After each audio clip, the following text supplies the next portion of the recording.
एक समय की बात है, विशाल समुद्र की गहराई में मरीना नाम की एक खूबसूरत जलपरी रहती थी। वह समुद्र के राजा की बेटी थी और उसके दो सबसे अच्छे दोस्त थे, फिन नाम की डॉल्फिन और बबल्स नाम का समुद्री घोड़ा।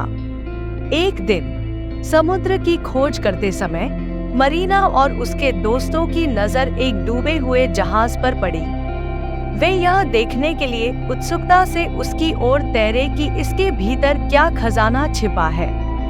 जैसे ही उन्होंने मलबे की जांच की, उन्हें एक चमकदार मोती का हार मिला।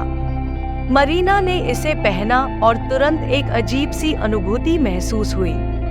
वह समुद्री जीवों के विचारों को सुन सकती थी और उनसे सहजता से संवाद कर सकती थी। अपनी नई क्षमता से प्रसन्न होकर मरीना और उसके दोस्त समुद्र के चारों ओर तैरते रहे और जरूरतमंद समुद्री जीवों की मदद करते रहे। उन्होंने मछली पकड़ने के जाल में फंसे एक कछुए को बचाया, खोई हुई मछलियों को उनके घरों तक वापस पहुंचाया और यहाँ तक कि दो ऑक्टोपस के बीच लड़ाई को भी रोक दिया। जब वे तैरकर अपने घरों की ओर लौट रहे थे, तो उनकी नजर क्रोधित शार्कों के एक समूह पर पड़ी। मरीना उनके विचारों को समझ सकती थी और जानती थी कि वे भूखे थे और शिकार की तलाश में थे।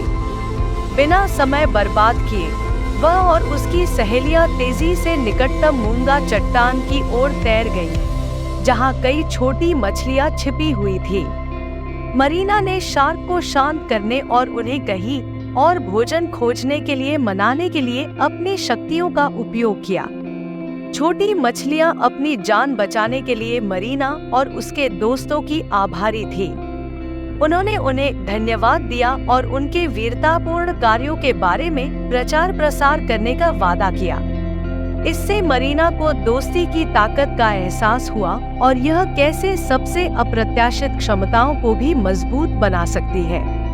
उस दिन से मरीना, फिन और बबल्स को समुद्र के रक्षक के रूप में जाना जाने लगा।